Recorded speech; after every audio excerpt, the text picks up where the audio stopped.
In the early morning mist that blankets the cobbled streets of Brussels, a quiet anxiety lingers in the air. It is not a storm that can be seen or touched, but a political tremor, felt in ballot boxes, border disputes, and whispered conversations in the corridors of power. The European Union, once hailed as the boldest experiment in peaceful cooperation in human history, now finds itself at a crossroads. The dream of a united Europe, forged from the ashes of war and division, is showing signs of fatigue. And behind closed doors, even its most loyal defenders are beginning to ask, is the EU falling apart? This is not a question to be taken lightly. For decades, the European Union stood as a beacon of stability in a world prone to chaos. It brought former enemies together under a single banner, tore down walls, opened borders, and created a shared currency, the euro, that would rival the dollar. It promised peace, prosperity, and a common identity. But promises are fragile, and history has a way of circling back, especially in Europe, where old ghosts never rest for long. In the United Kingdom, the story is already known. Brexit, a single word that has come to define a generation of British politics and expose a deep fracture in the European experiment. But Brexit is not the disease, it is merely the symptom. Beneath it lies a complex web of economic stagnation, cultural anxiety, generational disconnect, and political disillusionment. And it's spreading. Across France, Germany, Italy, the Netherlands, Poland, Hungary, the winds of discontent are blowing. Populist leaders, once confined to the fringes, are seizing control of national conversations. Anti-immigrant rhetoric is no longer taboo. Anti-Brussels sentiment, once considered political suicide, now wins elections. And the pillars of European unity, open borders, shared laws, cooperative defense, even the euro itself, are being questioned in ways that would have seemed unthinkable just a decade ago. How did we get here? To understand the present, we must go back to the ruins of 1945. When the Second World War ended, Europe was a scarred continent. Cities had been reduced to rubble. Tens of millions were dead. And the old order, the colonial empires, the monarchies, the great powers, was broken. But from this devastation, a new vision emerged.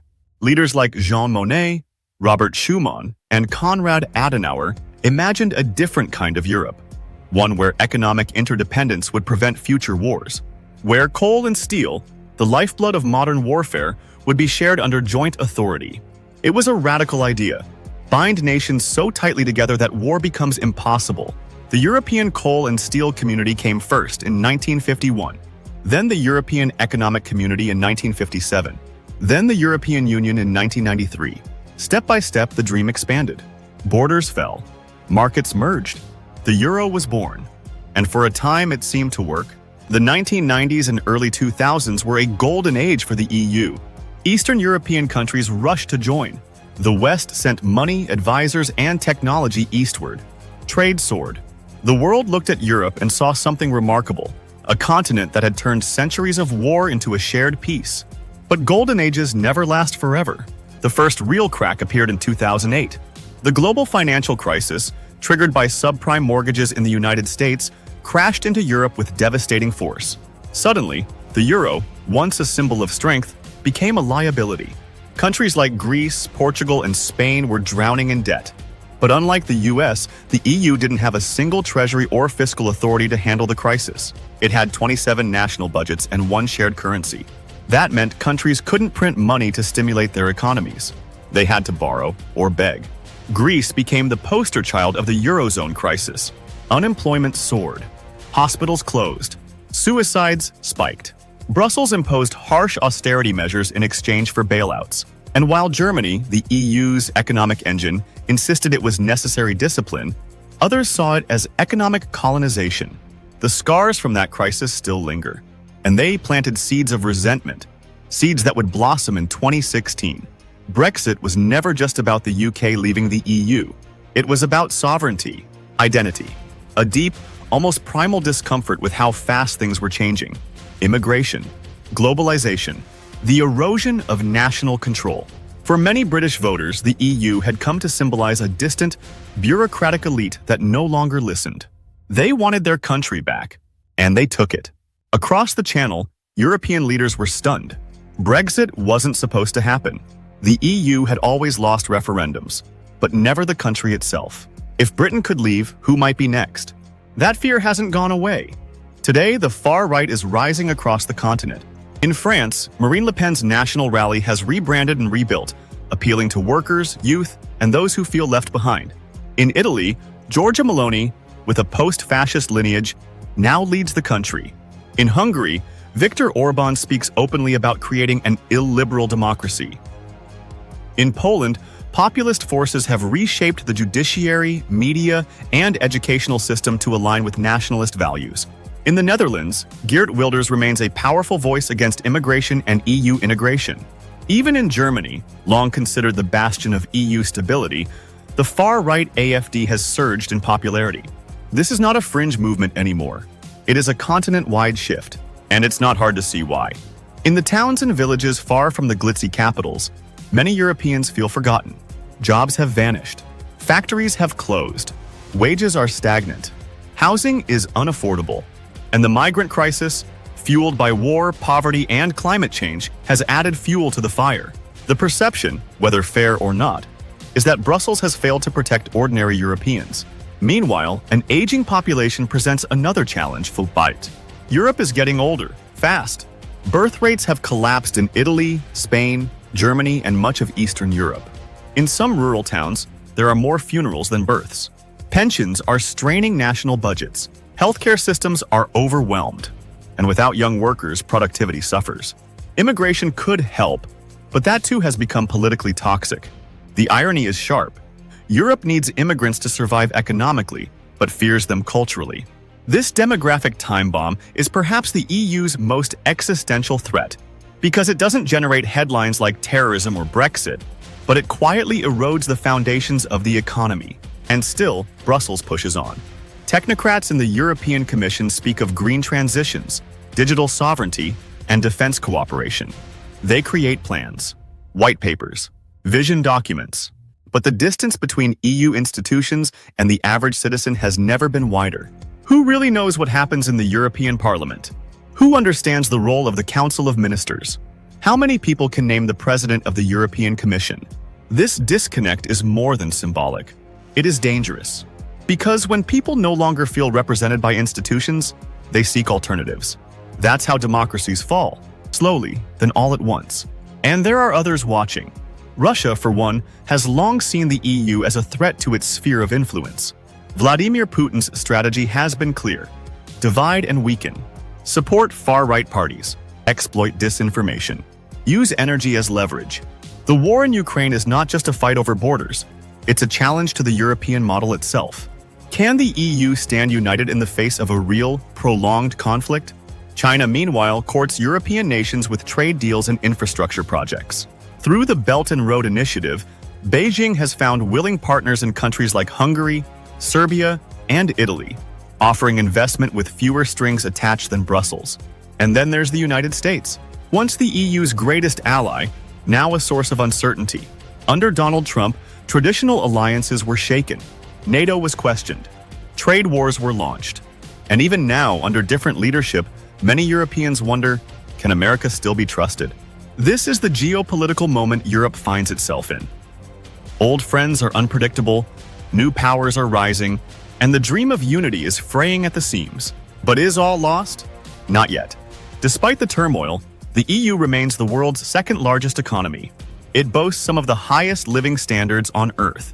It leads in climate policy, human rights, and technological regulation. And it has endured crises before. But endurance is not enough. The question is not whether the EU can survive, but whether it can evolve. Because the forces pulling Europe apart are not going away. They are only getting stronger. And if the Union cannot adapt, if it cannot reconnect with its people, if it cannot solve its demographic crisis or manage migration with compassion and control, then the project may begin to unravel. Not with a bang, but with a quiet exodus. A referendum here, a budget veto there. A slow erosion of trust until the Union becomes a shell of its former self. A trade bloc without a soul. That is the fear. And yet, in the very heart of this storm, there are still those who believe. Who believe in the original dream, not of a superstate, but of a shared destiny. A Europe that is not perfect, but united by common values, bound by mutual respect, and driven by the lessons of its own past. Can that dream be saved? Or are we watching the slow-motion collapse of one of history's greatest political experiments? The streets of Europe still hum with life. Tourists stroll beneath the Eiffel Tower. Business people race through Berlin's Hauptbahnhof. And children play football in the fading sunlight of a Lisbon suburb. On the surface, it seems like Europe is still the prosperous, peaceful, forward-thinking continent the world admires. But beneath this quiet rhythm lies a fragile equilibrium. One threatened not just by politics or economics, but by time itself. Europe is aging, fraying, questioning its future. The question is no longer if the EU will be tested, but whether it can adapt fast enough to survive what's coming. And what's coming is not just another crisis. It is a confluence of crises, demographic, economic, cultural, and geopolitical, all converging at once. History has rarely been kind to unions facing such pressure. The real story of the EU is not whether it can keep muddling through, but whether it can truly reinvent itself for the 21st century, or whether we are witnessing the beginning of its long decline. Let's begin with the silent collapse already underway, the population crisis. For centuries, Europe was the demographic engine of the world. Waves of Europeans colonized distant lands, built empires, and supplied the industrial labor that drove economic revolutions. But today, Europe is shrinking. In Italy, the birth rate has fallen to its lowest level since records began. Spain's rural villages are emptying. Germany relies heavily on migrants to maintain its workforce. Even countries like Poland and Hungary, which once had robust populations, are now experiencing rapid aging and emigration. This isn't just about numbers. It's about economics. Fewer workers mean less innovation, slower growth, and growing strain on healthcare and pension systems. A continent once defined by youth is now struggling to care for its elderly. And without immigration, or a radical shift in social policy, this decline will continue. And immigration is precisely where the EU finds itself torn. The migrant crisis of 2015 was a turning point. Over 1 million people, mostly fleeing war in Syria, Iraq, and Afghanistan, crossed into Europe in a single year. Angela Merkel's decision to welcome many of them was praised by some as a moral triumph, but condemned by others as reckless idealism. Across Europe, borders closed, fences were built, and nationalist movements surged. The Schengen dream of free movement without border checks was tested like never before. Today, migration remains one of the EU's most divisive issues. Southern nations like Greece and Italy bear the brunt of arrivals. Eastern nations like Hungary and Poland refuse to accept EU-mandated quotas. Northern nations like Sweden and Germany face political backlash for their past openness. Brussels, caught in the middle, is unable to enforce solidarity.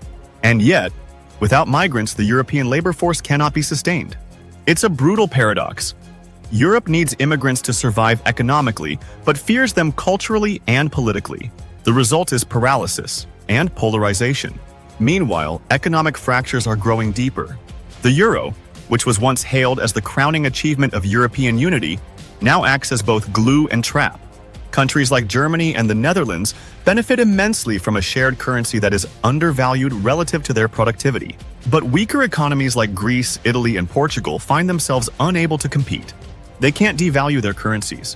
They can't set their own interest rates. And yet they remain locked in the Eurozone. This imbalance creates resentment on all sides. Northern countries see the South as irresponsible. Southern countries see the North as domineering. And while European central bank interventions have bought time, they have not solved the underlying structural flaws. Add to this the cost of the green transition. Europe has led the world in climate policy. From carbon taxes to emissions trading, the EU has set ambitious targets for carbon neutrality. But those targets come with a price, one that disproportionately hits rural, working-class, and industrial communities. Farmers protest in Paris and Brussels. Truckers block roads in Italy.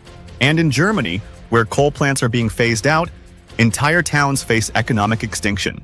The Green Deal may be necessary for the planet, but it is also politically explosive. And unless it is matched by fair transition policies, it will become yet another fault line. All of this plays into a larger, more dangerous trend: the erosion of faith in liberal democracy. In Hungary, Viktor Orban boasts of his illiberal democracy, a system where elections happen, but power is centralized, media is controlled, and dissent is marginalized. Poland's ruling party rewrote judicial rules and clashed with the EU over rule of law standards. In Slovakia and Bulgaria, corruption scandals rock faith in institutions. Even in France and Germany, conspiracy theories and anti-establishment rhetoric are gaining ground. The EU, which once stood as the model of liberal governance, now struggles to defend its own values among its members. The mechanisms exist. Article 7 can suspend voting rights for rule of law violations. Funds can be withheld for breaches. But the politics are messy. Sanctioning one member often requires unanimity, which rarely happens. And in trying to discipline rogue states, Brussels often fuels the very nationalist narratives it seeks to curb. This internal weakness has not gone unnoticed globally. Russia, in particular, has exploited Europe's divisions. Its invasion of Ukraine was not just a regional power grab, it was a test of European resolve. Could a continent of democracies, deeply reliant on Russian gas, unite against aggression? The answer, surprisingly, was yes, at first. Sanctions were imposed. Weapons were sent. Refugees were welcomed. The EU, for a moment, acted like a geopolitical power, but unity is fading. As the war drags on, public fatigue sets in. Inflation, driven by energy costs, hits household budgets. Protests erupt against high electricity bills, and questions grow louder. How long can Europe sustain this? Should Ukraine be fast-tracked into the EU? What about Moldova, Georgia, the Balkans? And then there is China. Beijing has moved quietly, strategically, offering infrastructure investments through its Belt and Road Initiative. Italy signed on, then reconsidered. Hungary embraced Chinese money for a new university and railway project. Even Germany, Europe's largest economy, relies heavily on exports to China. As the US-China rivalry heats up, Europe finds itself caught in the middle. Washington pressures allies to decouple. Beijing promises markets and cash. And the EU, still lacking a coherent foreign policy, is pulled in different directions. This lack of strategic autonomy is a long-standing critique. The EU has long aspired to be more than a trade bloc. It wants to be a geopolitical actor, a third pole between the US and China. But without a common defense policy, without a unified foreign service, and without public consensus, that dream remains elusive. Even the pandemic, which could have been a unifying moment, revealed Europe's limits. In the early days of COVID-19, countries hoarded medical supplies. Borders snapped shut. Italy begged for help and received more aid from China than from its European neighbors. Later, the EU centralized vaccine procurement, a success on paper, but a public relations disaster as the rollout lagged behind the US and UK. In moments of crisis, the instinct to retreat into the nation-state remains strong. So where does all this lead? To answer that, we must consider several scenarios. Scenario 1. Slow fragmentation. This is the most likely path if current trends continue. The EU remains formally intact but internally fractured. Cooperation becomes harder. Budget fights escalate. Eastern and Western Europe drift apart. The euro survives, but becomes more dysfunctional. Public faith in Brussels erodes. Countries don't formally leave, but they disengage. The union becomes hollowed out. Scenario 2. Bold reinvention. This is the most hopeful, and perhaps least likely, path. Faced with mounting crises, Europe chooses unity over division. The EU moves toward fiscal union, deeper defense cooperation, a new social compact to address inequality and demographic decline. Migration is reformed. Climate transition is made fair. Citizens are re-engaged. The union emerges stronger. Scenario 3. Sudden collapse. A major shock, a financial crisis, another war, a major populist victory pushes one or more countries to exit the EU or Eurozone. The dominoes fall. Like the Soviet Union, the EU collapses not gradually, but suddenly. The global consequences are profound. Which path Europe takes will depend on leadership, not just in Brussels, but in Berlin, Paris, Rome, Warsaw, and beyond. It will depend on whether European citizens still believe in the project. And it will depend on whether the EU can be honest with itself about its failures, and bold enough to change course. Because the truth is, the EU is still one of the most remarkable political achievements in history. It turned centuries of war into cooperation. It raised millions from poverty. It brought democracy to former dictatorships. It created a single market and a single currency among dozens of nations. But achievements of the past do not guarantee survival in the future. To remain relevant, Europe must become more than a museum of civilization and a tourist destination. It must become a living, breathing, innovating force, one that can compete economically, defend itself militarily, and inspire its citizens culturally. That requires hard choices. It means giving up some national sovereignty and being honest about what's at stake. It means tackling uncomfortable issues like integration, identity, and inequality. It means creating a shared narrative that resonates not just in Brussels, but in the backstreets of Bucharest, the villages of Andalusia, and the suburbs of Manchester. Because the EU was never meant to be just about policy, it was meant to be a promise that peace, prosperity, and cooperation are possible, that a continent so often divided by blood and borders could find common cause, that the future could be different from the past. That promise is still alive, but it is flickering, and the next decade will decide whether it is rekindled or extinguished.